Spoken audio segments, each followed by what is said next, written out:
And we're back, you football fanatics. Morgan, what is up, man? We took a little break. We're back. You're ready to get this thing going. We did. I am pumped to get started.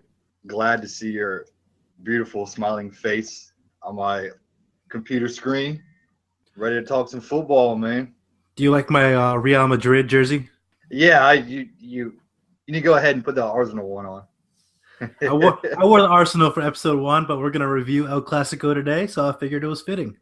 Yeah, it was fitting, seeing how they pulled that one out. I mean, we'll get into that one later, but obviously the momentum wasn't on their side in the championship league. We'll probably hit on that one as well for a minute. Yeah, I don't know. You probably have more insight on that game since you watched it. I just seen the highlights of it, but oh my God, I did watch it, and we'll talk about that one after El Clasico. But welcome back, everybody. We are back after a short little break. We're getting ready for episode 2. We have a great show for you today. We got the El Clasico review. El Clasico was last weekend. Real Madrid versus Barcelona. We're going to hit up, of course, Arsenal and the EPL fixtures and table. Talk a little bit about that. And then a topic that I'm very interested in, and I want Morgan to get more interested in, is the growth of the MLS. What can we do? Is there anything we can do? Will this ever be a top league? Then, of course, we will have our goal, fail, save of the week. We have some good ones this week. There was a lot to choose from. And then we'll start our American Gooners Pick'em. We do this on Two Blue and OSU. We pick 5 games every week. We keep track. And we talk trash to each other, whoever's winning and whoever's losing. And we got 5 good games on tap, so we'll get to those too. But Morgan, I want to start off with some catch-up from episode 1 and the intro episode. We said a few things that we didn't really finish on. You were talking about Theo Walcott being looked at by other clubs. One of those clubs is actually West Ham United. I know you and I talked about this the other night on Facebook. And that would be devastating, I think, for us. I'd agree. I mean, you know that he's one of my favorite players for Arsenal right now, just because he reminds me a little bit of what Thierry Henry was for us. Walcott isn't quite on that level, but he does have a speed. He's able to create a lot on his own. But yeah, that I do not want to see him go to West Ham, especially because West Ham is, I believe they just recently dropped, I think the 5th or 6th in the league table. But it's still a solid team. You hate to see him go just because of what he brings to Arsenal. But if they're going to pay him more and he's going to get some more playing time, I can't blame him, but I would love to see him stay with Arsenal. It's $25 million or bust for me. If they don't offer at least $25 million, Wenger should not even consider it. But man, West Ham, they're looking to make some moves. They are in 6th right now. They dropped from 5th to 6th. They're 2 points behind Man United. But they're looking to make some moves this summer. They're talking some big names. And whether they get them or not, it's the fact that they're going after them and showing some ambition. Yeah, one thing I found interesting, I was looking at some Arsenal news and, different transfer rumors and transfer news. Arsenal, Wenger actually came out and said that they were tracking Payet. They were actually tracking him and trying to go after him before he decided to sign with West Ham last summer. And that would have been great to have him. His exact words were, "We didn't need him." Yeah. Well, kind of, I seen this thing that came out the other day where it says that Payet doesn't even practice his free kicks anymore because he's that good at it. Yeah, does he need to? Little foreshadow of what's to come. That's just another example of Arsene Wenger missing out on some great talent. There's a tweet that I tweeted out at you of the starting 11 that could have been. Cristiano Ronaldo was on it. Ibrahimovic was on it. Buffon was on it. There's a lot. That's almost comical once you read it and look at it. You're like, wow, what could have been? We could have been the Barcelona, and instead we're fighting for third and fourth. We also talked about a game that's going to be held at Michigan Stadium, the Big House, this summer for preseason tour. And we said it was Real Madrid versus Manchester United. It's actually Real Madrid versus Chelsea. I think you know where I'm going to be leaning for on that one. Chelsea? I hate you. They're looking to make some moves too. I heard an interesting rumor that Eden Hazard is on the chopping block. Yep. I did see that too. I think they're going to be making some moves here after this season once the transfer window hits. I think they're going to make moves to get back to the top of the table just because they are in a unfamiliar territory right now. So they're going to make plenty of moves, go after plenty of big names.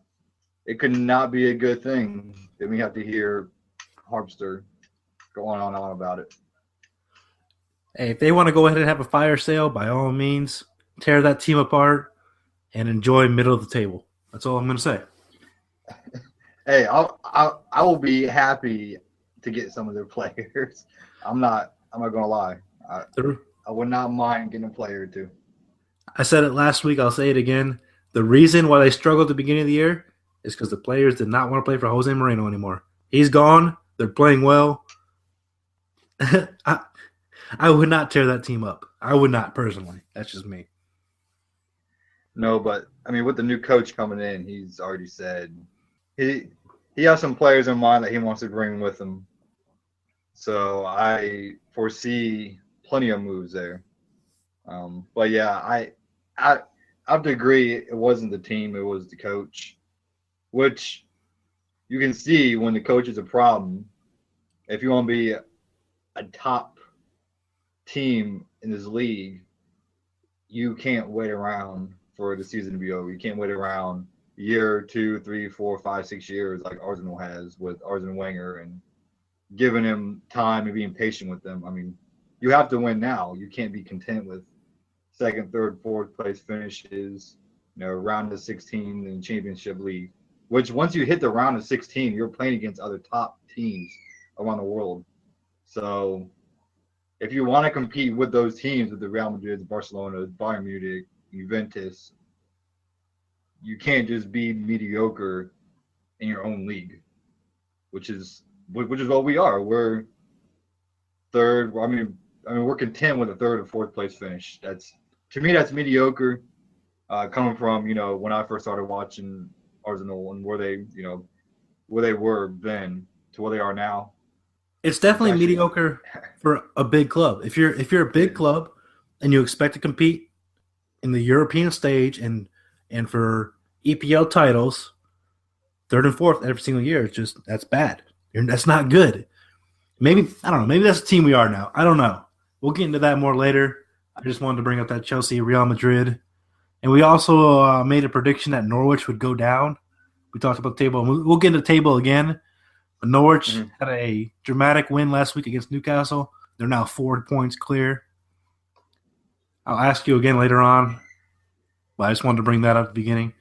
And we had a discussion. You actually brought this up, and it's turning into a little segment for us. You said you would take Jose Altidore over Clint Dempsey any day. Josie Altidore.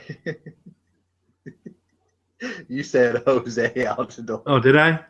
Josie Altidore. Jose. My bad, Josie. Yeah, I would take Altidore over Dempsey. Tell us why. Tell us all why. I don't know how much of the men's national team that you watch, but just watching the two players play, granted, Josie got hurt very early on in a World Cup, which kind of hurt us. Imagine if we had him healthy for that run. Maybe that Belgian game would have been a little bit different. But you can't. There are two different types of players. I'm not going to, put down Dempsey because I'm glad I have him on the men's national team. But when you watch Dempsey play, I see him taking a lot of plays off. I don't want to say plays, but he just kind of lackadaisical, just kind of walking around the field. He he's good at creating. Dempsey is. He's good at creating, but once he gets into 18, it's like he doesn't look for that extra pass. He would rather take two players on and get beat, fall to the ground, and wave his hands in the air for the foul. And then he'll kind of walk back. He'll kind of take his time. If the ball isn't at his feet, he isn't any good. Dempsey happens to be in the right place at the right time. I feel like Altidore is better playing off the ball, kind of finding the open space for him to get the pass. That's kind of why I would take Altidore over Dempsey. I know that Dempsey has 49 goals and about 119 caps. Josie's got 29 goals and 85 caps. Josie's also 7 years younger.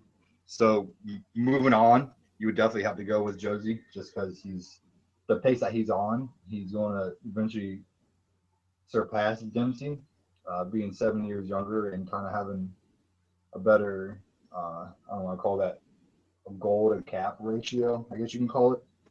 But just watching him play on the field, Dempsey, like to me, I found myself screaming at the TV a lot, like, Dempsey, what are you doing? What are you doing? Because he just stands around a lot. If he doesn't have the ball at his feet, he isn't any good. They both had stints over in the EPL. Dempsey Who did better? A little bit better. Little bit better. Dempsey did a little bit better with Tottenham. I believe he was at. And Fulham. He was at Fulham too. Well, he was definitely standing out over Fulham. Josie obviously was a bust at Sunderland. He was a huge bust at Sunderland. Yeah, he had one league goal in what 42 appearances, one league goal. Yeah, I do believe before that he was at AZ Moscow, I believe it was. Yeah, he was in Eredivisie and he had a great run there. Yeah. Yes. Yeah. He had 22, 23 goals. But yeah, definitely when Josie went to the EPL, that was kind of downhill. Josie is a hot or cold player. There have been games where he's been non-existent, and there's been games where he's just been on a tear. But if you're telling me to pick a player for right now to kind of build my team around or just find that one guy to make something happen for that goal, I'm going to go with Josie. Dempsey just finds he finds himself in the right place at the right time. He finds himself being there for the rebound, being there for a cross in or a deflection that happens to fall just right to him. But a lot of times I don't see him create his own. He has to have the ball at his feet or he just kind of stands there. So to me, just by watching the games, like watching him, like forget stats, just watching him play on the national team, I want to go with Josie because he's kind of the spark for the team. Now, let me get this straight. The argument you just made against Dempsey is my argument against Olivier Giroud, and yet you're okay with Giroud and not okay with Dempsey. You flip. I never said that. You pancake. I never said that I'm okay with Giroud. I never said that I'm okay. You said you want to keep him last week. We can go back to the tape. Yeah, I would keep him. Hey, I didn't say that I didn't want Dempsey. We're just arguing who would you take for right now. Yeah, you're right. You're right. You know, who's better for the national team? Better for the national team right now is Altidore. Going you forward, could take Dempsey out, and the team would still run about the same. I don't agree. No way. No way. The guy had 9 goals and 10 caps last season. If we had Josie in that World Cup run, do you not think that we would played better against Belgium? Maybe made a little bit deeper run instead of banking on Tim Howard making 20-something saves to set the record, and you still can't find the back of the net until extra time when you bring in the bench players like Julian Green. I mean, maybe if we had Josie against Belgium, we could have found the back of the net. But without him in, we couldn't find the back of the net. I don't know, man. That Belgium team is pretty damn good. Courtois on goal is tough to beat. I mean, we did beat them in extra time. We just were a step too late. I mean, once we went down, we had an uphill battle to climb, and we brought on the fresh legs.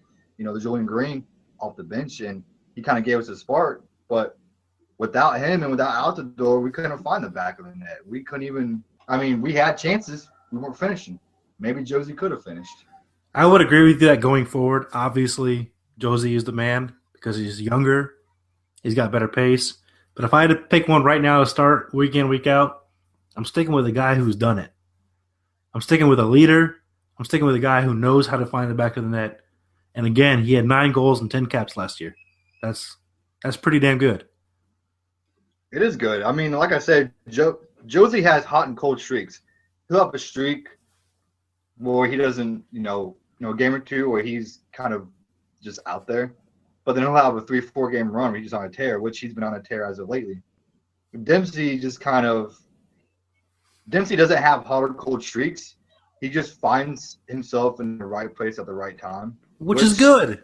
You want that? Yeah, it is. It is good. But a lot of times I see him just being just lackadaisical on the field. And it drives me freaking nuts watching him play because I know how good of a player that he is. But he doesn't create anything. And then once he gets the ball about 20 yards out, he tries to make it happen on his own, which isn't his style. Dempsey can't create. Team USA does not have a player who can create on their own. So I don't know if we're ever going to have a player who can create on their own, who can take the maybe ball Zardes. 18, 20 yards out. Yeah, but maybe in the future Zardes. Yeah. Like I said, him, still waiting on Julian Green. He's he's had his run with the national team.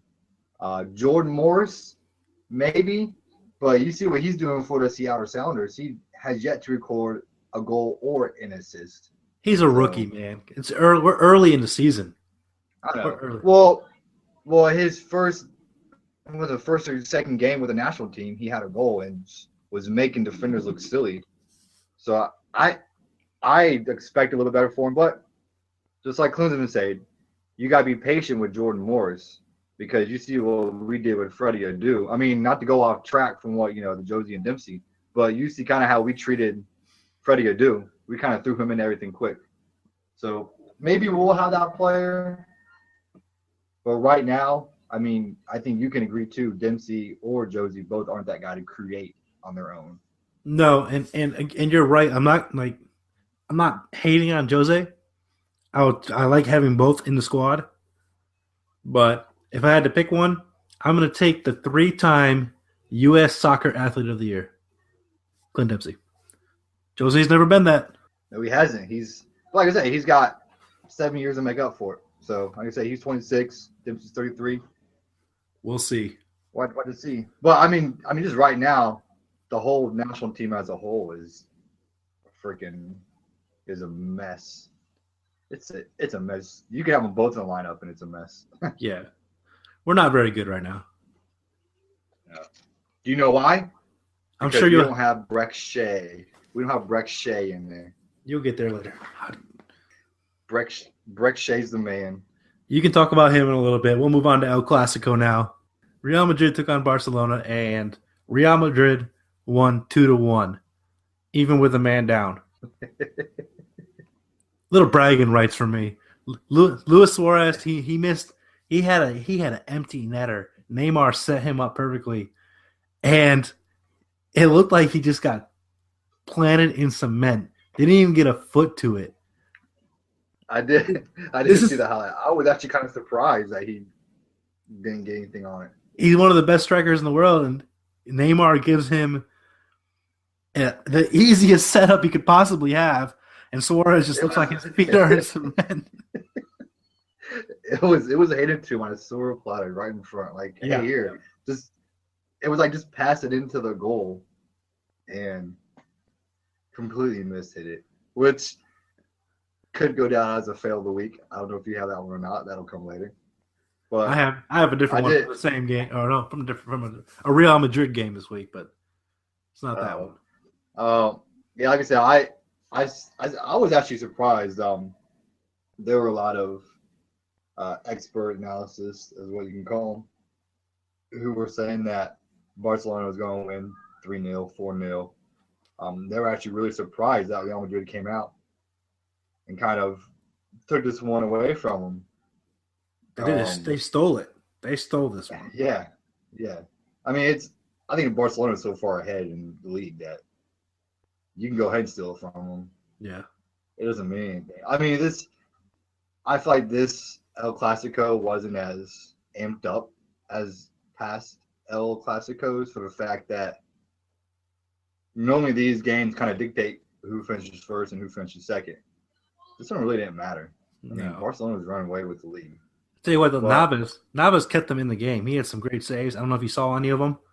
Oh, dude, that save will come at a later time in this podcast. Against Messi? Yeah, that was as a keeper. I mean, for one, it's Messi curling it from left to right.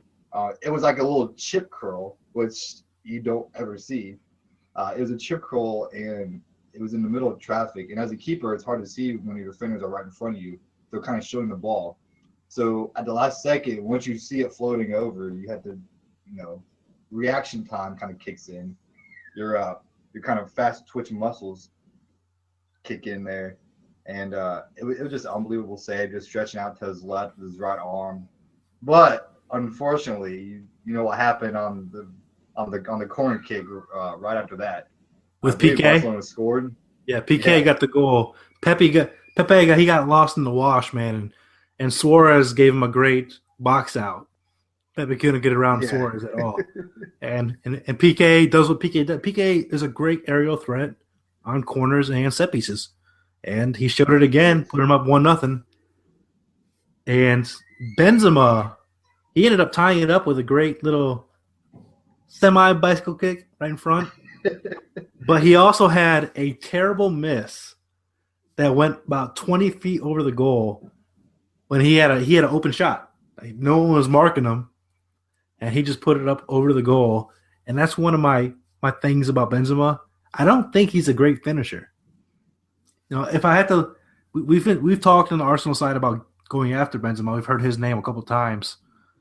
But you look at Olivier Giroud, I think he is a pretty good finisher, but can't create. I think Benzema is a guy who can create, but doesn't always finish very well. So they're like the opposite of each other. But he did get the goal on a deflection into a semi-bicycle kick right in front. That was probably unnecessary. A little flamboyant. A little theatrical. A little flair to it. A little flair. But to tie it up 1-1. And then, of course, the man, the greatest player in all the world, Cristiano Ronaldo, gets the greatest player. The greatest player in all the world, Cristiano Ronaldo, gets a great cross from Bale, which all you Real Madrid fans who hate on Bale, you can shove it. Bale puts it up. Unlike Neymar, who couldn't control it off his chest earlier in the game, Ronaldo just keeps it right off, takes one move, and beats the keeper 5-hole. Beautiful to put him up 2-1. I don't want to sit here and watch you reenact it, all right? I'm reenacting. I am. And that was right after Ramos got sent off, too, in the 84th minute. How can you say that Ronaldo is – do you really believe that Ronaldo is better than Messi? I'll say that for Arsenal. Ronaldo? You would take Ronaldo? Oh, my God. Give him Messi any day of the week. I will say this. Yeah. I am not a Messi hater. I'm not a Ronaldo hater. I believe we're in a society now where we have to pick one or the other in all of our sports. Like, why can't we just enjoy greatness on both ends? They're both phenomenal players, and I love watching both of them. But I happen to be a Real Madrid fan in La Liga, and I have to go with Cristiano Ronaldo. But I love watching both. I do agree. I mean, I do agree. I mean, it's kind of like the NBA. You know, people want to hate or like LeBron James. Just enjoy greatness. I don't have an affiliate to Real Madrid or Barcelona. To be honest, Ronaldo and Messi both are mediocre in the World Cup anyways. They both have one or two plays that kind of remind people who they are. But for the most part, they're kind of mediocre when they, on the big stage. But the one thing to me that sets Messi above Ronaldo is, for one, how many Player of the Years has Messi won. But my biggest thing is, how many times do you see Ronaldo fall on the ground and wave his hands in the air? Yeah. Versus how many times do you see Messi fall down, period? You don't hardly see Messi fall. Even when he's getting hacked, he still keeps it going. So to me, that's what sets him apart, is Messi isn't that guy that falls and throws his hands up in the air. Ronaldo does have an acting career coming afterwards. And Messi's tough. He'll run through and keep going. He's pretty tough. But I love watching. Oh, I was gonna say he's a little guy too. So yeah, he's a low center of gravity. Yeah, which helps him out a lot. Cristiano Ronaldo's a little bigger. Yeah, I think he's a lot bigger. But I do think that Ronaldo has gotten kind of a bad rep, and now he's not even getting the calls. He's not getting as many, I will say. Refs just look at him and call him and think he's crying. When sometimes he has a legitimate gripe. Yeah. Sometimes some players are taking him down pretty hard. And I think his kind of like Sergio Ramos, his reputation precedes him a little bit. Yeah. You could almost say the same for, Suarez. He's kind of built a reputation. Chicharito has a reputation now. So those players that has a reputation of flopping or being dirty or, acting, as you can say it, they don't get the calls as what a lot of these other, as what a Messi would. Messi would get the call. Ronaldo won't get the call just because of the reputation. I will say this: I think Suarez gets away with a lot more than he should. I think Suarez should have been carded in this game and wasn't. Instead, Ramos got a card for Suarez taking him down, and then in the Champions League, Suarez should have been sent off. I don't know if you saw that kick or not. Any dude who questions whether he should have been sent off for that kick, you need to check in between your legs, because that was egregious. And I think Suarez and Costa are two guys who should be sent off far more than they are. They're both great players. I mean, you can't, say they're not not good players. They're both great players. Talent-wise, I'm agreeing with you. Morality-wise, dirty players. They're almost a disgrace to the game. Just how dirty. I mean, you got Suarez freaking biting people. Yep. Are you serious? Yep. Who bites another player? And he didn't even get sent off. No. And they won the game. And he's clapping afterwards. It's embarrassing. Yeah, it is embarrassing. That's what – I mean, this can be a topic for another day, but I think that's why soccer gets a lot of bad rep, because there's a whole lot more acting now on the pitch, which drives me nuts. The one thing I hate is when a player gets fouled and they fall on the ground and they wear their hands in the air. I mean, they could have easily gotten up and fought the ball and got it back. Yeah. But instead they're waving their arms up and looking for the foul. Like, dude, just get up and keep fighting. We have a saying in American football as a coach: you play to the whistle. Yep. If there's a foul, the ref will blow the whistle. Play till the whistle. Yep.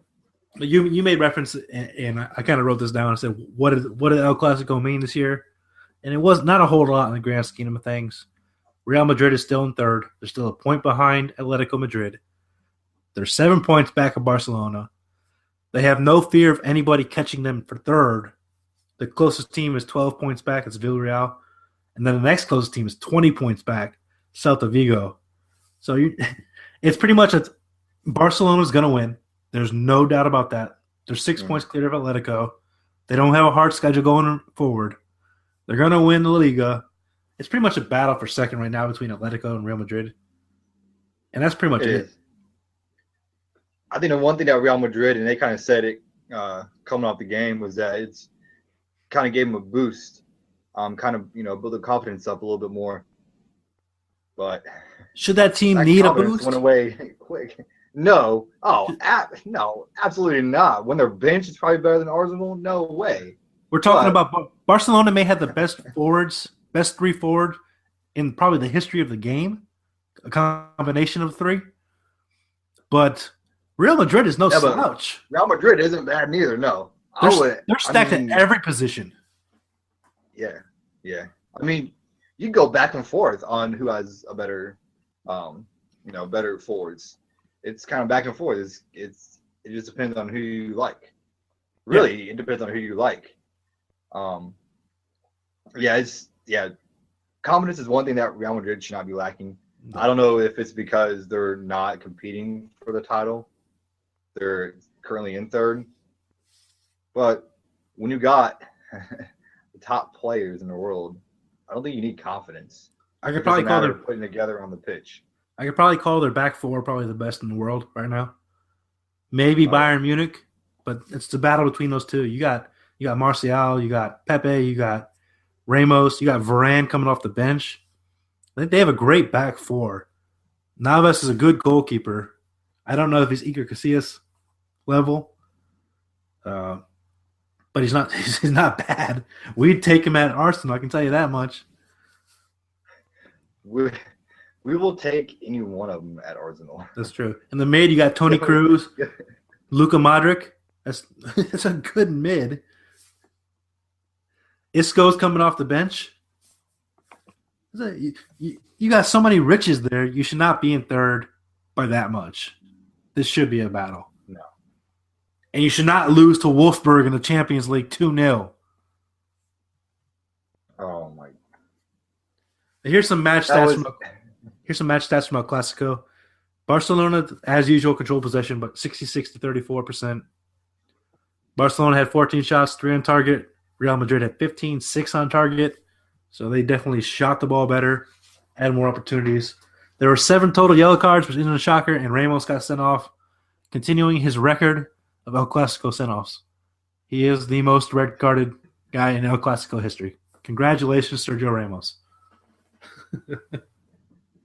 People call him dirty, man. Him and Pepe dirty. I just think they're really aggressive. I like their style. I don't hate it. I like aggressive center backs. Defensive mids and center backs, I want some guys who are going to go in there and give some shots. Yeah. I am a hockey fan, though, so that's probably why. All right, so let me ask you this. Would you rather have Benzema, Ronaldo, and Bale, or Messi, Suarez, and Neymar? I'm going Barcelona here, and I've actually done this breakdown before in my head a couple times this week, really, because I saw a post saying that nobody from Real Madrid's front three would make it into Barcelona's front three, and I disagree. I think Cristiano Ronaldo would beat out Neymar. But when I'm going on the other lines, so I'm gonna do it, and we can do it easy. Ronaldo versus Neymar, I'm taking Ronaldo. Suarez versus Benzema, I'm giving a good edge to Suarez. And then Messi versus Bale, I don't even think is close. So I think their front three is better, but I think Cristiano Ronaldo would be one who would break into that front three. If they had that front three, it'd be ridiculous. But Neymar still is he's no slouch either. No, I have to agree. I'm just looking at the 3 or the 6, you can call it. I think Benzema will get Suarez a run for his money. Do you? Just because of just going off the history of Suarez. Suarez is a great player. Benzema's a great player too, without the antics. I think I would take Benzema over Suarez. Is that based on athleticism and pace? Or just overall talent? I think just overall. I like Benzema over Suarez. That's tough. I think that's better of the 3 matchups. I think it is the closest of the 3 matchups. I will say that. Neymar and Ronaldo would be a good one. Yeah. If we compare head to head. But here's what we're comparing right now is Neymar, who's 22, and Ronaldo, who's 31. Yeah. Ronaldo 22. Ronaldo is still ridiculous. Versus Neymar 22. It's Ronaldo all day. Yeah. Yeah, I think I'll go with Barcelona's forwards. I think that's the best front 3 in probably the history of the game. Yeah. There's a couple Man dude, United that maybe you could put in there. No, I don't think nobody comes close. I don't think so either. I don't think no one comes. I don't think no one. I don't think no one comes close to those two. Period. Who, Messi, Ronaldo? No, Barcelona or Real Madrid. Oh, the front threes? Yeah. I mean, as a team, nobody comes close. But are you going like individual wise? No, let's talk about front three. Front three, yeah. Nobody comes close. I think that would be an interesting thing to look up. I might do that this week. There's a couple of Manchester United teams that might compete with Real Madrid's, but I don't think Barcelona's. Are we going like all time? Yeah. Right now in the world, right now it's not even close. Those two are the best by far. Yeah. I don't even think Bayern Munich's front three, or I guess you do one and then two left and right mids. I think overall you could have Ronaldinho when he was in his prime, and any two people you want to put up there with Ronaldinho. I would take two mediocre players and Ronaldinho over Messi, Suarez, and Neymar any day of the week. Because Ronaldinho he's a different ridiculous. Beast. He's a different beast. I always like to see highlights and kind of show you, just because I know you're kind of new to the sport. So I like to, show you different highlights and stuff. Just like you really can't grasp how great he was. Now, Ronaldinho versus Ronaldo, and his prime for Real Madrid, be a great battle. Yeah. All right. So Barcelona lost. Real Madrid won. We have bragging rights until the end of the year when Barcelona holds the trophy. Whatever. We'll get them next year. I'm gonna be interested. I'm gonna be interested to see who Real Madrid brings in this summer, because I've heard some rumors of people leaving. I've heard a Man United rumor for Ronaldo again, going back there. So it's gonna be interesting to see who they bring every year. Yeah, you do, yeah. But he's starting to get in that age where it would kind of make sense to either go back or go to a PSG or somewhere like that. He's starting to get to that age. He's getting to that age. You know Don't what say age it is? Don't say it. He's not there yet. He's got 4 years left.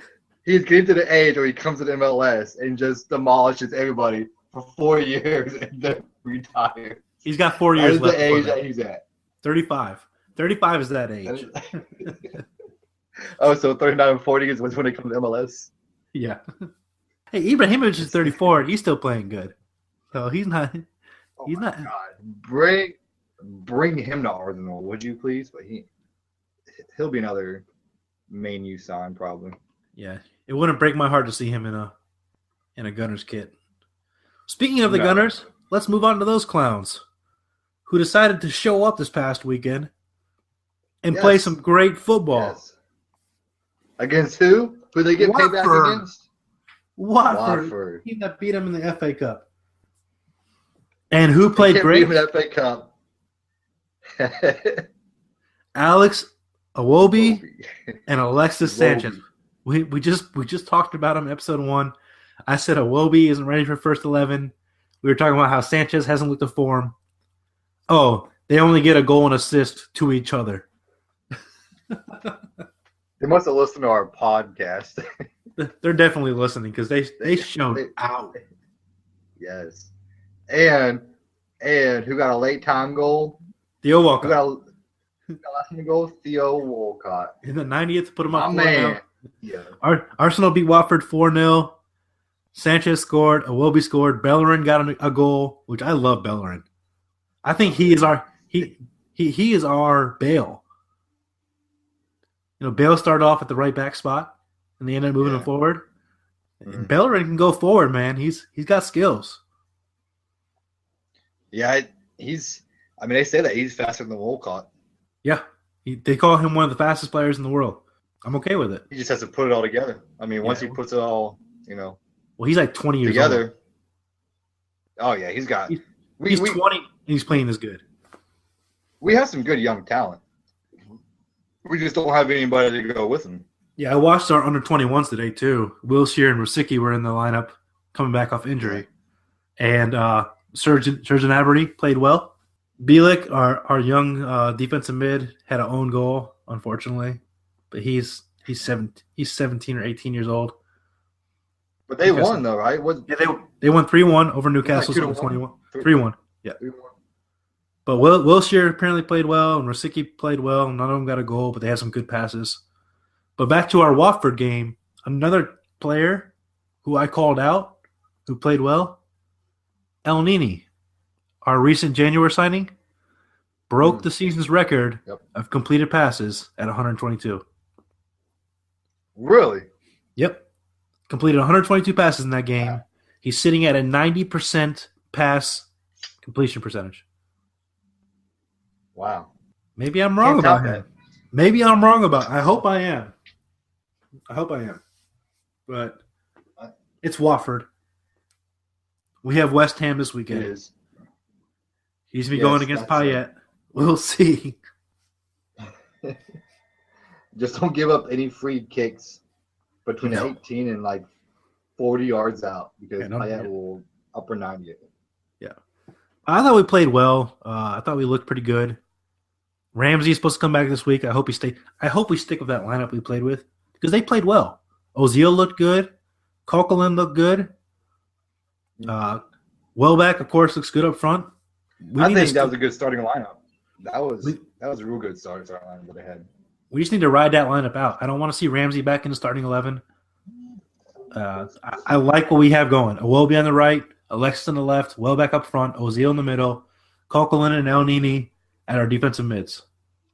I'm okay with that for the rest of the season. Let's just see where it goes. Let's see where it goes. Why not? Yeah. Like I said, we'll see how they do in the lineup. I do believe that Peter Cech did not start though, so I think I'd much rather have Peter Cech in goal. Well, I was going from mids forward. That back area is still. I don't care who they put back there. I'm still terrified, except for Cech. Got a lost cause. Yeah, Sell them all. Sell them all. Do it. Sell the whole defensive midfield.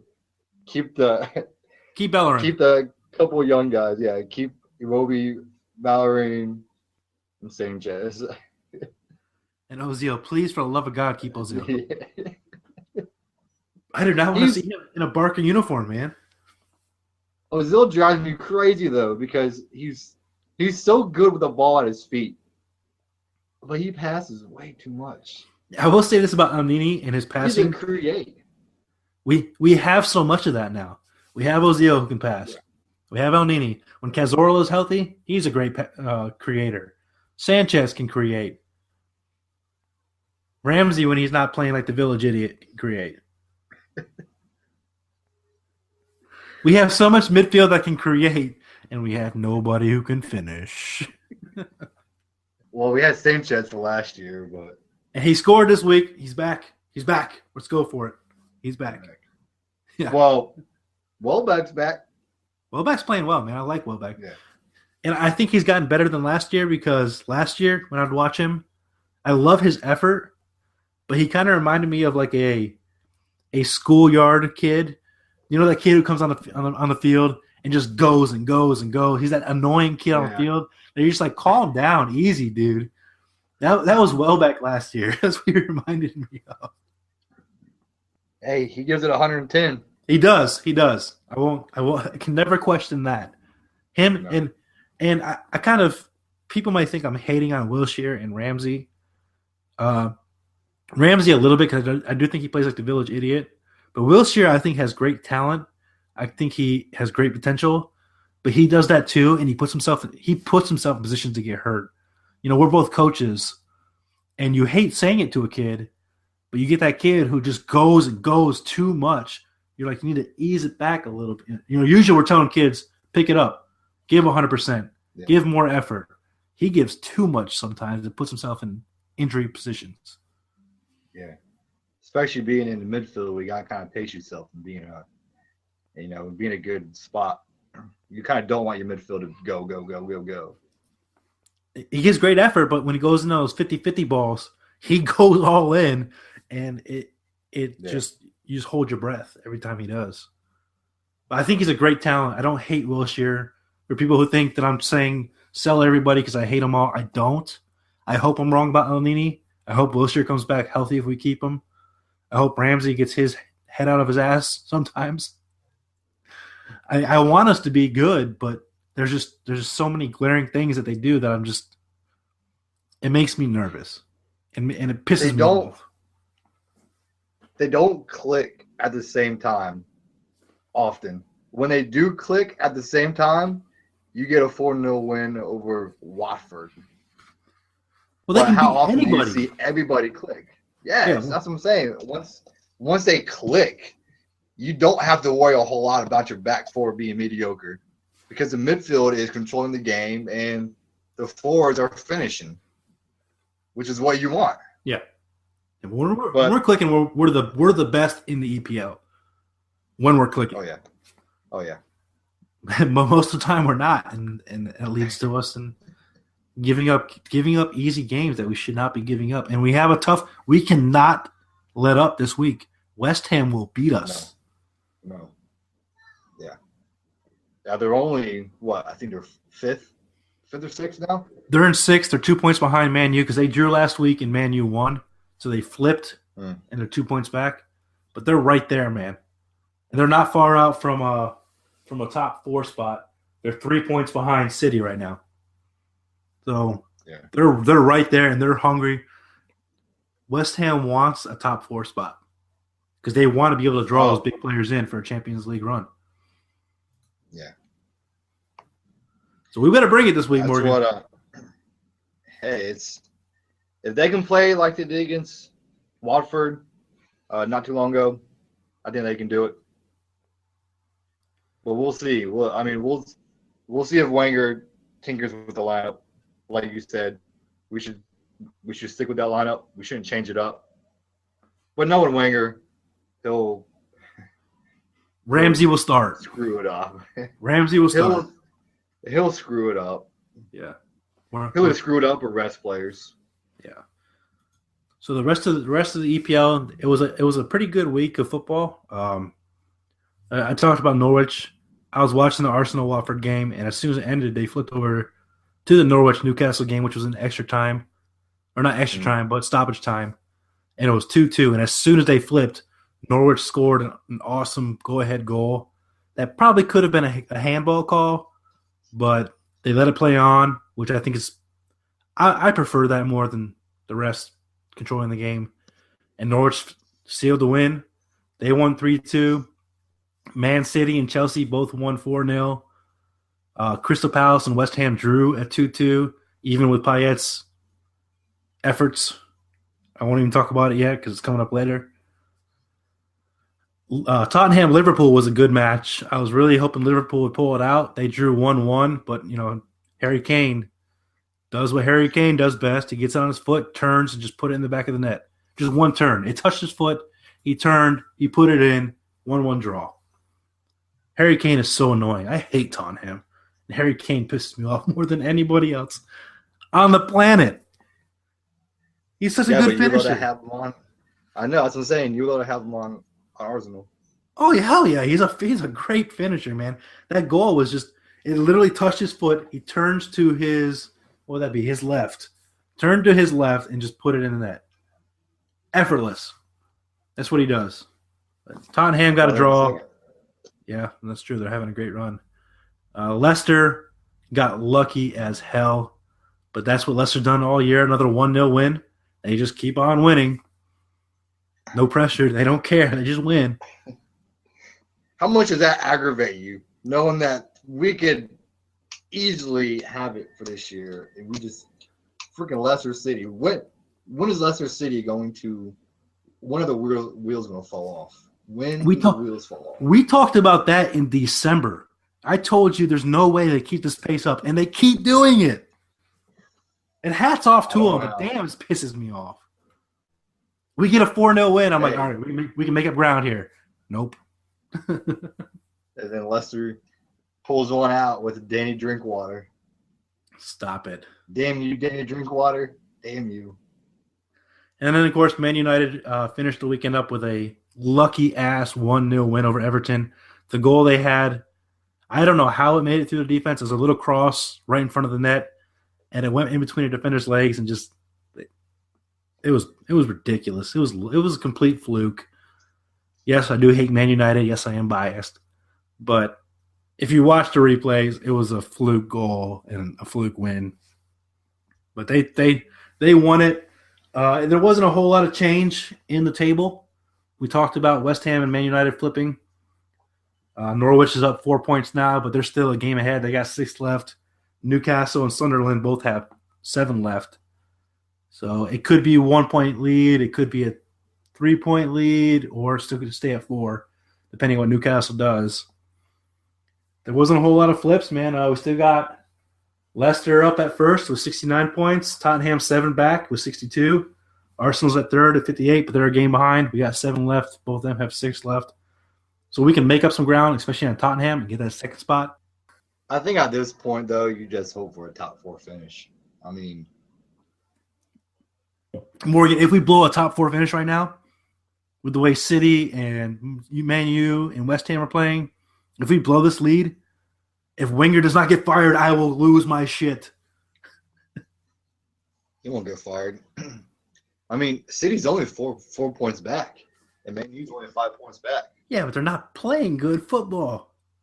I guess neither have we. Well, we beat Everton, and then we beat Watford. We have 2 in a row. We beat West Ham, that's 3. That's called a winning streak, gents. It has happened before. This is my major league reference for the day. So Man City rounds up the top 4 at 54 points, and then, of course, United at 53 and West Ham at 51 are fighting for that. It's really – those 6 are really the ones battling for the top 4 spots. Chelsea's still in at 10th with 44 points. You suck. I love you. You know who we have not heard an award from all season long? Harpster, and I love it. Matt Harpster. I'm so happy. His freaking random memes he'll throw out there. Yeah, his random memes are stupid. And the bottom 3 are still Aston Villa with 16 points. They have 3 wins. They're done. They're being relegated, and I feel bad for their fan base. They got rid of their best players and then brought no one in. This is their fault. They deserve this. That ownership deserves this. Newcastle's second bottom at 25 points. Sunderland at 27, 4 back from Norwich. Not a whole lot of change. And my question to you remains the same. Do those bottom 3 stay bottom 3, or does Norwich drop? I think it'll stay. I think it'll stay. It's a shame to see Newcastle and Aston Villa the bottom and Sunderland. Yeah, true. And so that's just a surprise. I mean, you kind of expect to see, Norwich City or Watford or Bournemouth or West Bromwich. I mean, this is Bournemouth's first ever year in EPL. First ever year first time ever, and they're gonna stay through. Yeah. No, they're not only staying through, they're in the middle of the pack. They're mid-table. They're where you want to be. Yeah. Yep. We could have all 3 teams that came up stay in the EPL, which is astounding, really. It is. It'll be an interesting next couple of weeks. First off, to see how Wenger does, see if he stays with the same lineup. See how Arsenal plays. If they can keep clicking, if they can play the way they played against Watford the other day, I think they have a good chance to run up the table and still at least a second spot away from Tottenham. But I think at this point in time, I think as an Arsenal fan, and you can kind of agree with this, you're kind of holding your breath to not move down versus praying to move up. Yeah, you're holding your breath to keep that 3rd place. The last thing I want is the more, oh, look, Arsenal's in back and forth. Or worse, Arsenal's in the Europa League. Because Oh, then we do lose Ozil. Ozil will bounce if we were in the Europa League. who wouldn't leave? You're Sanchez right. would be gone to Harvey. I don't know where he'd go, though. We got him from Barcelona. And I know Juventus is talking about it, but you're going to have to pay some money for Sanchez right now. He'll go to PSG to make up for Ibrahimovic coming over here. Yeah, to Man United. I don't want to think about that. I don't want to think about. We'll buy who's the 35-year-old center back? We'll buy one of those for $10 million, and then he'll be done for the summer. We'll go get one from the MLS. Hey, we got talent here, man. We got talent. Good segue. MLS time. The only good talent in the MLS is Breck Shea, who Orlando City is finally playing him right because he should be a left back. Freaking Klinsmann always puts him at midfield. He's playing so much better at the left back. He's the only guy in the MLS I like until Tim Howard comes here. I'm watching them right now, by the way. Yeah, he's not playing that game. He had a horrible yellow. I believe it was a yellow card. He had a god awful tackle, and he got up and knew it too. He's like, "Oh crap, yeah." He had a god awful tackle, and it was right after he made a spectacular goal. Now you have a problem with Jurgen Klinsmann right now. What is it? Besides Breck Shea. Yes, that's my biggest problem is Breck Shea because our defense is horrible. That he was playing Breck Shea not in a spot where he should be playing, and Orlando City showing you that he should be at a left back spot because they don't have a left back. You can move Yeldon to right back and put Breck Shea at left back, and there you go. For the fact that Orlando City, when they're with Breck Shea, they are averaging goals against is 1.1. Without him, it's 2.2. So they're a goal better with Breck Shea in there. That's my biggest issue with Jurgen Klinsmann is bring Breck Shea up there, would you? And my second thing is stop bringing MLS players. Stop giving these bums call-ups, all right? You bring up all these MLS players and you freaking can't even beat who they freaking play a couple days ago? Guam or not Guam? Who they just recently played and beat? Guatemala? Yes, Guatemala. Thank you. You lose 2-0 to Guatemala. Hey, Can you imagine? Can you imagine if they lost that second game and were pretty much eliminated from World Cup qualifying? They were done. There was no way they were going to World Cup. I was going to lose my shit if they – you're 2 years out and you're already freaking eliminated. I was going to lose my mind. Fire Klinsmann in a heartbeat. He would have been fired, I think.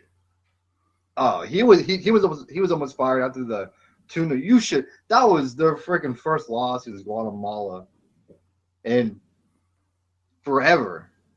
You lose 2-0. Hey, speaking of Orlando City's goal against without Breck Shea, Philadelphia just scored in the 89th minute. 2-1 Philadelphia. Yeah.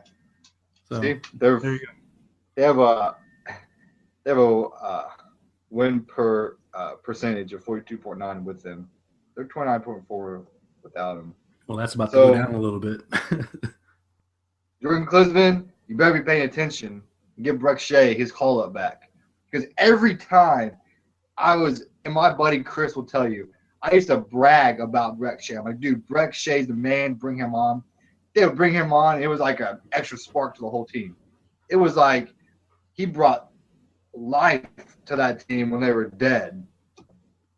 Give that man some more call-ups, Jurgen Klinsmann. I think we just had the save of the Breck week, Shea. by the way. I think I just found my save of the week for next week by the Philadelphia goalkeeper. I'll send it to you later. We won't post it to the Facebook because I might save it for next week depending on what happens this weekend. But I'll send it to you once we're done because that was just ridiculous. to probably win the game. This save was awesome. But let's move on to the MLS. As I'm talking about them, as I'm watching them, the league started 20. We're celebrating a 20-year anniversary of the MLS. It's grown considerably. By the way, have you seen those god awful uniforms that they started with? Have you seen the pictures of those? I was gonna tweet it out, but I decided against it because we already get a bad enough rap. We don't need any more. We don't need those to get horrendous, like a poop green and dirty blue, and it was flowers it was the mid to late 90s when those fluorescent multicolored track jackets were in style. So, right. Of course. Right? They were like track jacket uniforms. Yeah, that's what they look like. They were just flowing with the wind, just like as you ran across the pitch. They're just flowing. They're just flapping in the wind. They're like something that the rap mobiles from the mid 90s would wear, with like some chains and a backwards hat. That's what our uniforms were back then. We've gotten better considerably in our uniforms, by the way. And Sporting KC, I think, has the best. Biased, maybe. But let's talk about I think the Columbus Crew has probably the worst for this year. Yeah, this year's bad for them. They're bad. Some god-awful uniforms. So let's talk about the MLS growth. It's grown considerably. The ratings and the stands are beating NBA, NHL, and are rivaling MLB. It's grown considerably, but what do we have to do? Is there anything we can do in your mind to make the MLS a top league in the next 20 years? First off, I don't know. We've been at it for 20 years now. We're slowly growing, but I think the growth is more because a lot of parents don't want their kids to be in, American football anymore. And a lot more kids are playing, American soccer, football, that's everywhere else. So I think it's a start. It's slowly growing. You gotta be patient. I mean, I'm against our talent staying with the MLS. I think they should go to other leagues. But if you want the MLS to grow, you gotta be patient. You have to let guys like Jordan Morris come up and kind of develop. I think Donovan was a big help starting to develop the MLS. I think Dempsey's helping. Yeah, all of our USA stars seem to flock back at the same time. Yeah, they are teams, we had Donovan, we had Dempsey back. Jose's in Toronto. We've got some good talent coming. They all came back from overseas to play in the MLS. Yeldon just left though. He's at Sunderland. Yeah, he's at Sunderland, which are bottom of the pack. But Yeldon actually came out and said that being with Sunderland on a loan has made him a better player. That the move from Seattle to the EPL has made him a better player. Well, that's not surprising. Yeah, you know who his parent club is, right? Tottenham, right? Is shit. No, it's Tottenham. My favorite MLS, my favorite Team USA player plays for our rivals. It's hard to say how the MLS is doing. It's hard to say what kind of grows. I mean, just like Klinsmann said, you want those players to go get experience playing in other countries. You want them to go to the EPL. I think that's a big one. Is you want to go to the EPL. A lot of them go over to the Russian league. A lot of them kind of go down south and play. But the MLS is growing. I think it took a big step with Jordan Morris staying with Seattle. I think 5 to 10 years from now, we're going to look back and be like, wow, Jordan Morris stayed and kind of helped grow the sport. Just because he is kind of the young next, the young guy who's supposed to be the next star. He had call-ups with the national team. He scored goals for the national team. And that's when he was still at Stanford. So if Jordan Morris stays, with Seattle stays in MLS, he can help grow it. But it's just so hard. Just the pace is so much slower. I'm like, you watch, an Arsenal game and then flip to, a Sporting KC game or a Columbus Crew game. Just the pace of the game is slow, man. That's what drives me nuts when I'm watching it. It's just the pace and the plays that you see on the Premier League. You don't see those plays made in the MLS. No, they miss on a lot of through balls. They miss on a lot of crosses.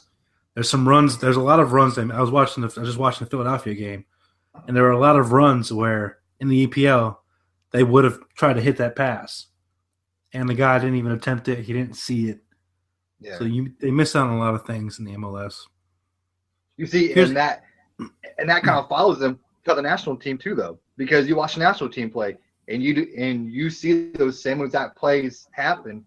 The run made, the through ball that should be made, and it's not ever made. So it kind of, what you see in the MLS is what you're getting with the national team, and it drives me nuts. It aggravates the shit out of me when you're watching them, because you're like, dude, there's one extra pass, but then you watch, Argentina or England or Brazil or Mexico, and they know when those runs are happening every single time, but you don't see those runs on the national team. Here's my thing, and here's something that I think can really help. And there's a lot of pundits who disagree with me. I was listening to ESPN FC and Sirius Radio FC this week, and they brought this up, and they're very much against it. I think we have to get rid of the salary cap. I don't understand this American idea of a level playing field money-wise. I think that limits teams getting big investments coming in from overseas investors and buying young big players for high money. I told you before, bringing in these older guys like a David Beckham, like Timmy Howard coming back, like Steven Gerrard coming over to LA.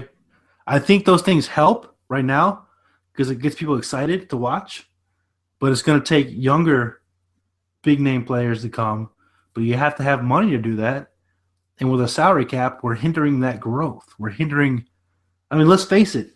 L.A., New York, Chicago, Orlando, these are places that you could attract overseas talent to that would want to come and live and have the Hollywood, New York experience, the South Florida experience. It would be great. There's people who want to do that all the time. And we can't bring these players in because we don't have the money because we have a salary cap. And I don't understand this American idea of equal pay across the league when the money the MLS allows them to, the MLS doesn't bring in a whole lot of revenue to spread amongst the team. It's not the NFL. They don't have a $134 million salary cap like the NFL does. No, and I think you were spot on. You can't have a salary cap in a league when you're competing against other countries, other leagues from around the world that don't have that. It's okay to have top tier teams and then bottom teams. That's why other countries have relegation. That's why they relegate teams. If you suck and you bring in players, your route, bring in 3 new teams to compete. If you're not competing, but instead you want to keep the, soccer, to Americanize it, to add our own twist on it like we do everything else. When soccer, American soccer or football is competing worldwide. You're not, American football, you're not competing. Basketball, who are you competing with? China? You're not really competing with them, though. No. The NBA. You're not. You get old players like Allen Iverson leaving to go there and play, or players to that effect to go to China and play and make money. But that's what I'm saying. China to the NBA is what we are to other countries.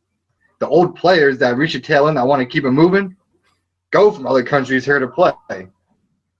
For instance, I just for shits and giggles, I was just curious to see on I don't want 4 players who went from other countries that came here to the MLS.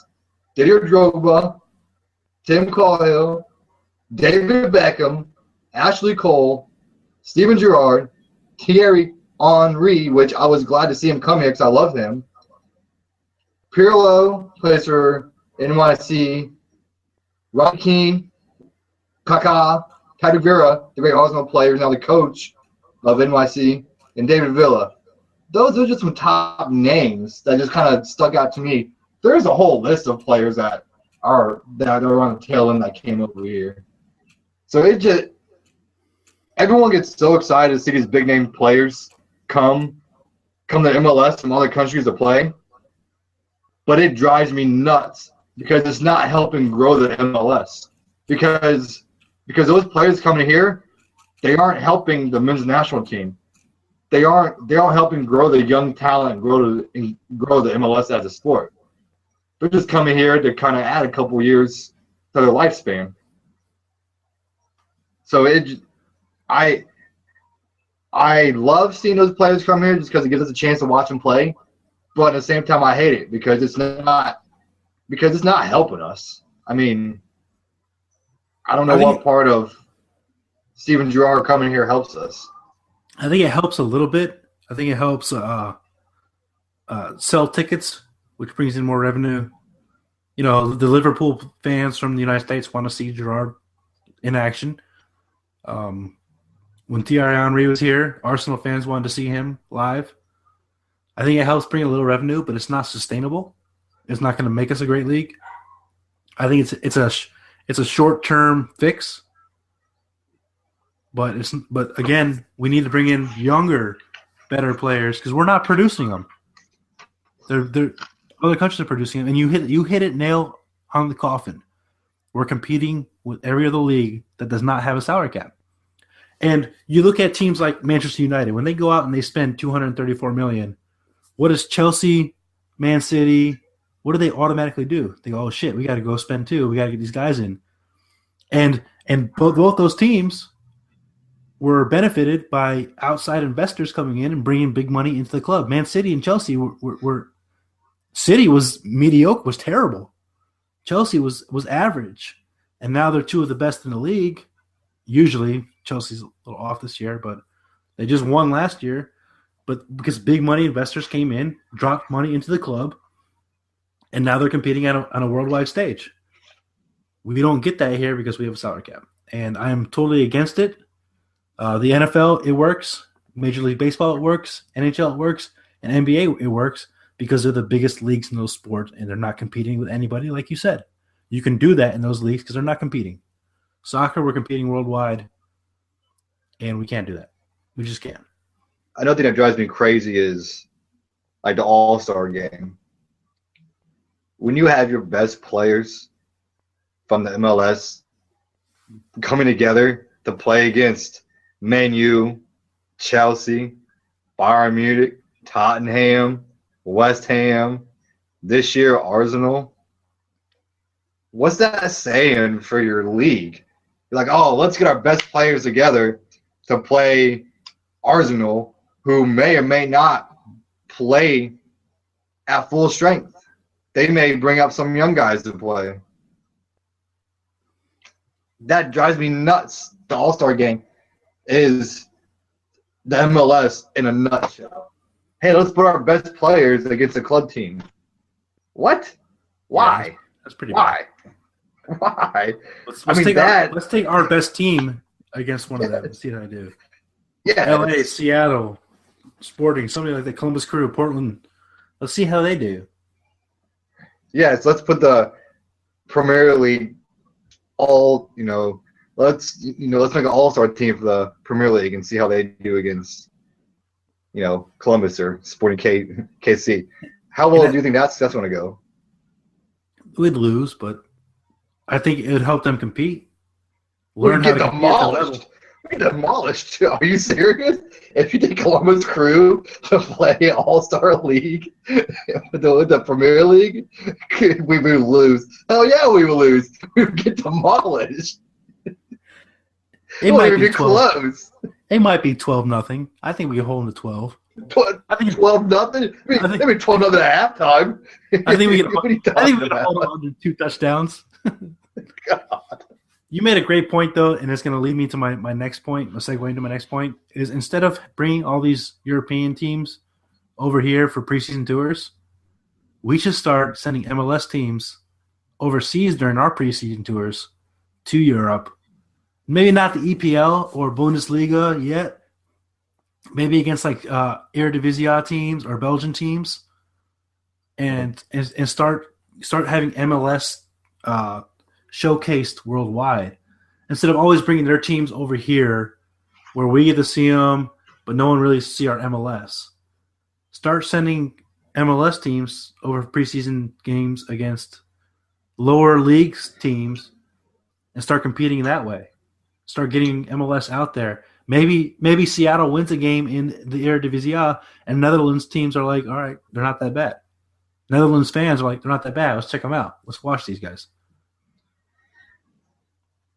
I think the answer to your question is money. We are a money-hungry country. Yeah. Everything's about money. You make more money bringing Arsenal come here and play, or Real Madrid versus Man City, or Bayern Munich and Man U or Barcelona or whatever. You make more money bringing those teams here and selling tickets for $350 a pop versus sending your top 2, top 3, top 4 teams to other countries to play. Yeah, it's about money.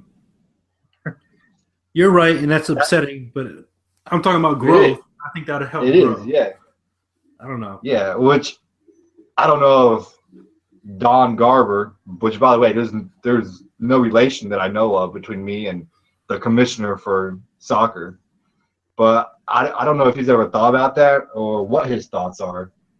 But like you said, if you want to grow it, you have to put it out there. You can't keep bringing people here. No. And then, either bringing 2 top teams from other leagues playing in, the big house or the horseshoe, or bringing Arsenal to come play our all-star team. Which, Don't get me wrong, I would love to go, I believe it's in California, to watch Arsenal play. I would love to take a road trip, just me and you to go there and watch them play.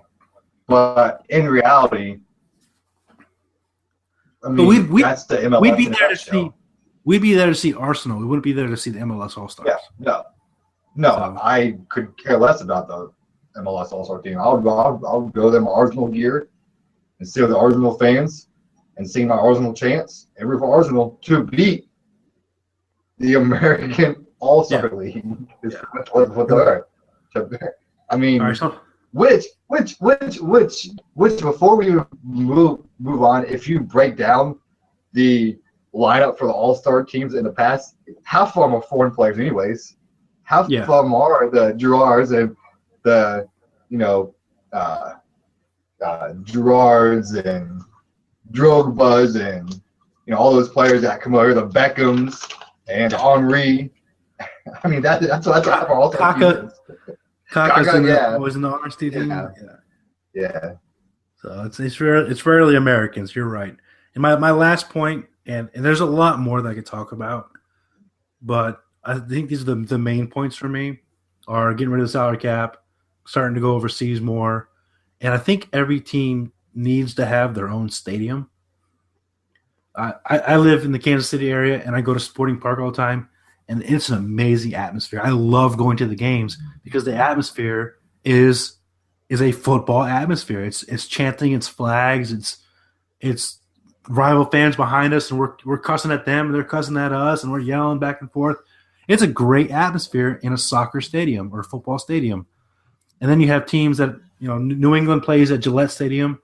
You don't get the same effects in a football stadium, or NYCFC plays at Yankee Stadium.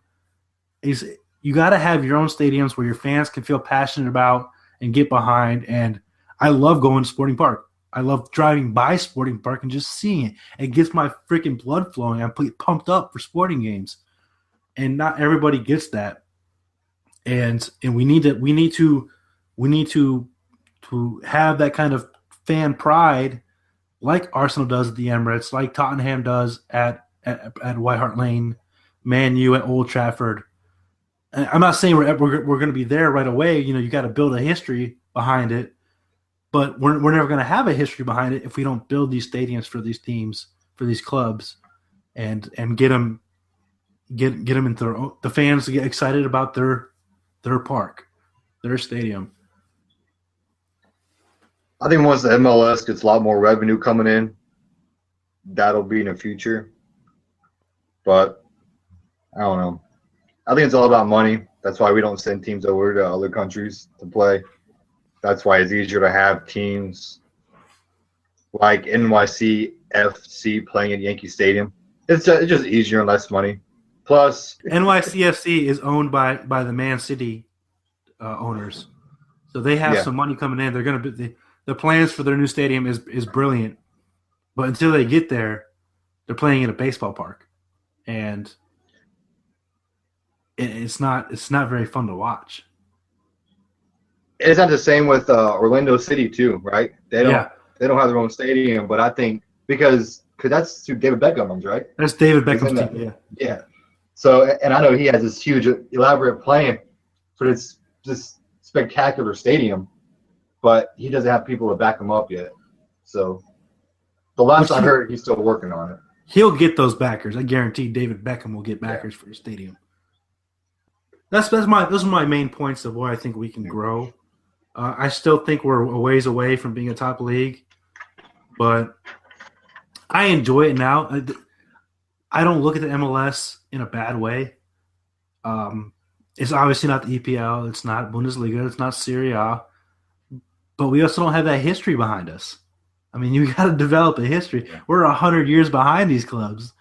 You know, when people laugh at the MLS, it's like, well, we've been here for 20 years and we've already grown exponentially. We're going to get bigger and we're going to get better. But I think our American mindset of sports has got to change. We can't have our American mindset in association football. No. Can't do it. No.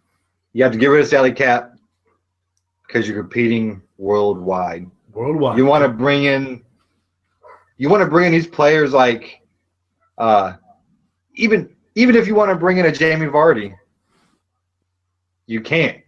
You want to bring in these young talents. You want to bring in a Neymar. You want to have your own Messi here.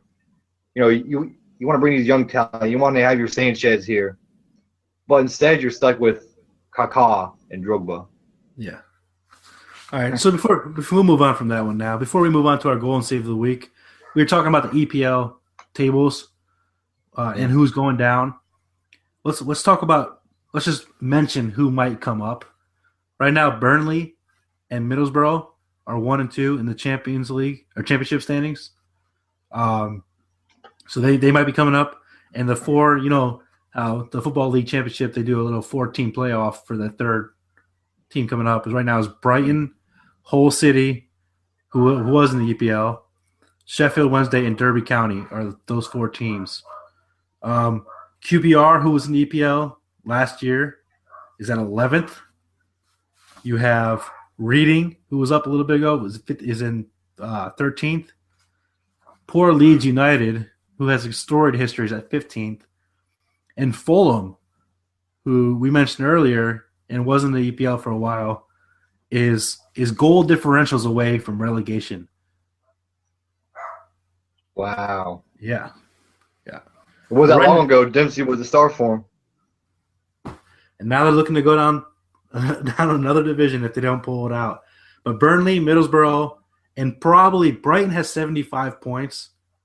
They're 6 above Hull City. So I think they're a better club right now. So those might be the 3 coming up. Burnley, Middlesbrough, and Brighton might be the 3 coming up. Burnley and Middlesbrough has had stints in the EPL. Yeah. So they're not new. No. I'd like to see Derby County back up, but they're in 6. I don't know if they're going to be able to get through. That's who might come up and replace our 3 Aston Villa, Newcastle, and Sunderland right now going down. So let's move on. It is my favorite segment. I love this segment. I love watching the goals and saves that happened this week and picking my favorite one. And this week wasn't hard for me, but I'll let you go first. Goal, save, and fail of the week. What do you got for us, Morgan Garber? My goal of the week, which I'm being biased right now because I want to give him all the love in the world, and I think he needs a national team call-up again, is Breck Shea for Orlando City against Portland. He got the ball about the 18 on the left side. He faced a double team. He had a nice little pass. He kind of split him, did a give and go, and got the ball back the left-hand side of the 18, just inside the 18, and had just a left foot, just a rocket shot from the left side of the box to the right side. It was just a beauty of a goal. It was boom, boom, boom, right in there. There was probably plenty that was better, like Ibrahimovic, but I liked how the Breck Shea goal happened. I liked how he kind of created it and made it happen on his own. So my goal of the week is Breck Shea with Orlando City. You went Breck Shea over Ibrahimovic. Yes, I did. I tweeted at Ibrahimovic today, and I told him he might make it, and you went against it. That's terrible. You're going to have to Who do you have? My goal of the week, it's not even close. Dimitri Payet's free kick. I told you, right? I watched that game. I watched it happen. I've seen the highlight like 1,000 times now. Free kick from the left side. Curls it from 10 feet outside of the goalpost, and somehow it drops into the top right corner. How did he do that? He's a magician, man. How did he do that? You've seen it. I showed it to you. How did he make that kick? Yeah. Forget bend it like Beckham. That's bend it like Payet right there. That's what we're going to start calling it. Practice. He doesn't even do that anymore. He doesn't even practice. We're talking about practice. He doesn't even practice anymore. We're not even talking about practice anymore. We're talking about practice. Save of the week. Who you got? My save of the week is the obvious one, Naves of Real Madrid. I'm not saying that he had against Messi. Messi had that little chip curl. Was that just probably about 18 yards or just inside the 18? He has left foot. It's like a little chip curl to the right-hand side. Naves extended out, reached out with his right hand, and just made a beautiful save. It was a fingertip save. I think even the announcers thought it was going in because they were kind of surprised that Naves even got his fingertips to it. Messi was shocked that Naves even got it. Messi was like, "Are you kidding me?" Barcelona did come back and score on that corner kick, but that Naves save was just spectacular. Just a fast twitch of muscles that you got to have going in that split second from being shoulder from the ball to seeing it not coming towards you but curving away from you, and then being able to slide your feet and extend yourself. So that's my save of the week. That ball is for Real Madrid. And Naves really kept them in the game, and they won 2-1 pretty much because of Naves and his goalkeeping. My save of the week isn't even a keeper this week. I'm hating on you keepers this week. My save of the week comes from Leicester City's center back, Danny Simpson. Mane from Southampton beat him, which Mane does that to a lot of people. Mane's fast. He's got great pace. He beats him down the pitch. He's one-on-one with the goalkeeper. Goalkeeper slides in. Mane gives a little touch to the right, beats him as an open net. Simpson does not stop. He does not quit on it. He gets in front, and as Mane kicks it, he kind of shoulder saves it. People were calling for a handball. It wasn't a handball. It was a glorious save. And Leicester went on to win 1-0 because of that. So my save of the week comes from a center back, Danny Simpson from Leicester City. The luck continues for Leicester City. It really does, but that was a great effort by him. And I think Mane should have put that away easy, but great move. Yeah. Great defensive play. Fail of the week. Who was your fail of the week?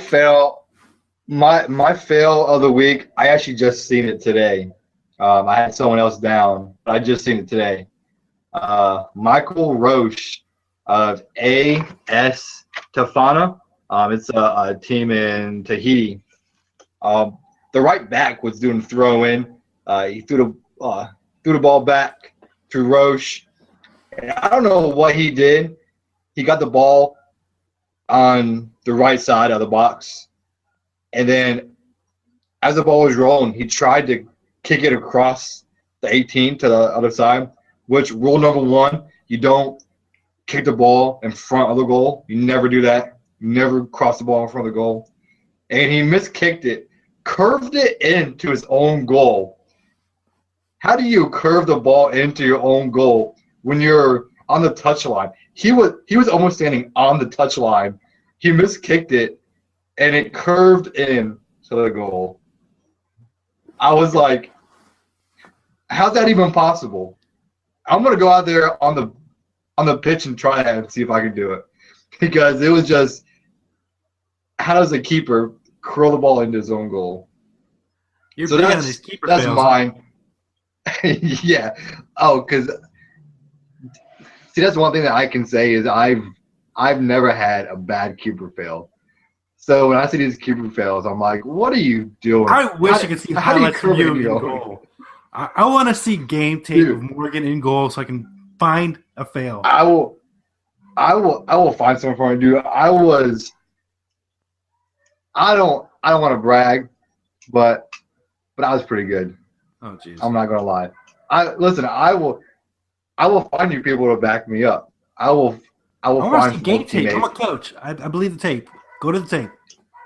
All right, my fail of the week comes from. This was in 2005. We didn't have game tape. Ridiculous. My fail of the week comes from Real Madrid and the Champions League against Wolfsburg. Marcelo and his flop. Arnold and him kind of got into it a little bit. Marcelo gave him a little back kick. Marcelo got into his face, kind of bumped his face a little bit, and Marcelo flew back and immediately looked at the side ref trying to get a call. And Arnold just stands over him talking trash. How do you let somebody make you look like that kind of bitch? I mean, you and I we were both competitors. We were both athletes. We played different sports, but never in my life would I let somebody punk me like Marcelo just got punked by Arnold. He punked him. Fail of the week, Marcelo, you're flop. Flops should always be our fail of the week. Flop city. If it's not a keeper fail, if it's not a keeper fail, a flop is being a fail of the week, because I cannot stand flopping in MLS. And that one was bad. Or not. I mean, I'm not in MLS with soccer. He just got made a punk in front of everybody. The Champions League, and you get punked out like that. By the way, Arnold and Julian Draxler. Arnold and Julian Draxler, those are two guys Arsenal needs to look at for the summer. I would take both those guys in the midfield. Arnold's 24. I think Draxler's like 21. They both play.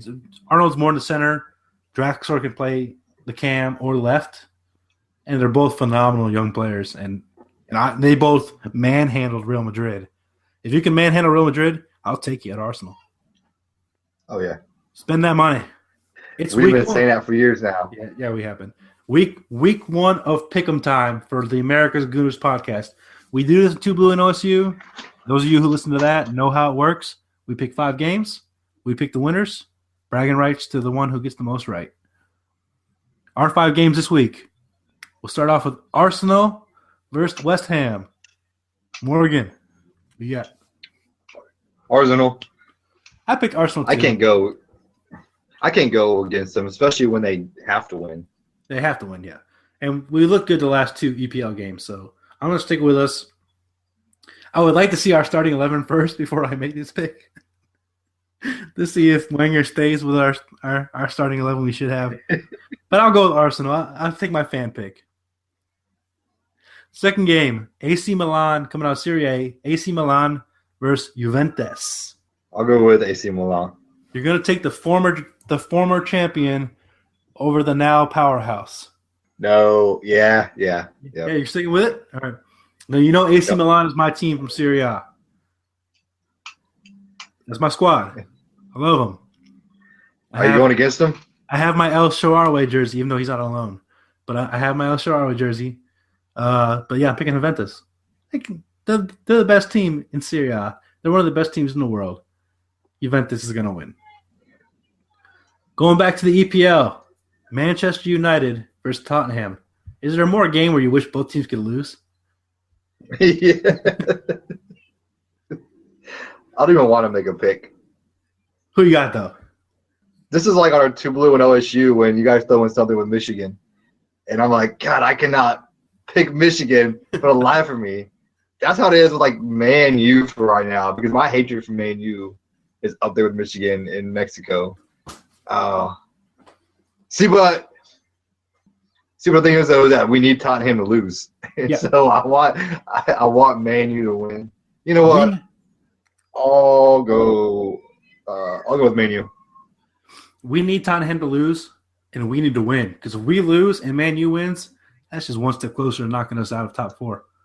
So I'm going to go with Man U, hoping that we win. And if we win our makeup game early next week, I think we play Wednesday or Thursday. If we win that, we can overtake Tottenham for number 2 if this happens. So I'm going Manchester United all day. Tottenham is shit. I'll say that over and over again. Go Man U. That even feels gross coming out of my mouth. No. Let's not say that. Never again. Never again will those come out. Oh, yeah, no. Okay, now we're going to go to the MLS, your favorite league. LA Galaxy versus the defending champ, Portland Timbers. I'm going to go with the Portland Timbers just because they have – before I die, I want to go to Portland Timbers game just because the atmosphere there looks fun as hell. Like they look like they have a hell of a time there. So I'm going to go with Portland. There's only one stadium that I think might top them, and that's Seattle. Seattle Sounders go nuts for all their – Seattle goes nuts. They're a great football city too. But in this one, right now LA Galaxy is sitting at 2-1-1. They're in 4th place in the Western Conference. Portland is 1-1-2 with a -3 goal differential. They're in 9th place in the Western Conference. But I think they're a great team. They're defending champions. They're having a rough start. I'm going to stick with LA Galaxy. All right, so we disagree on 2 and agree on 2. Yep, we have one more left. And we can do this one now. We can do this one now because yesterday Liverpool and Borussia Dortmund drew 1-1 in Dortmund. So it's going back to Liverpool. Leg 2, draw at 1-1. Europa League, leg 2, who you got? Liverpool. You're taking Liverpool. See, I watched that game too. I thought I was talking to you about Liverpool. And Borussia Dortmund controlled a lot of the game. And Liverpool's first chance with Origi, and he had a great finish. And I told you last week, episode 1, we need all the Belgian strikers. Lukaku, Benteke, and Origi. And Origi showed you why. But I like Borussia Dortmund's squad. I think Mats Hummels is somebody else I want for Arsenal in the back end. Ruse is a great player. And Aubameyang up front is probably the fastest striker in the world. So I'm going to go with Borussia Dortmund, and I'll take them in a 2-1 win. A 2-1 win. 2-1. I'm calling score on that one. 2-1 win.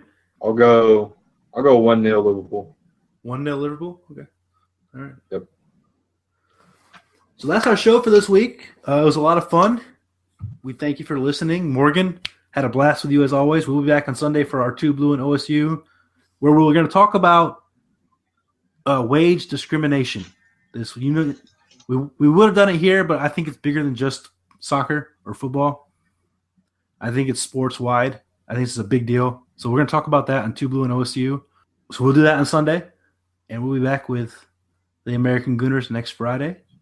Or like us on Facebook, follow us on Twitter, USA Gooners Pod on Twitter.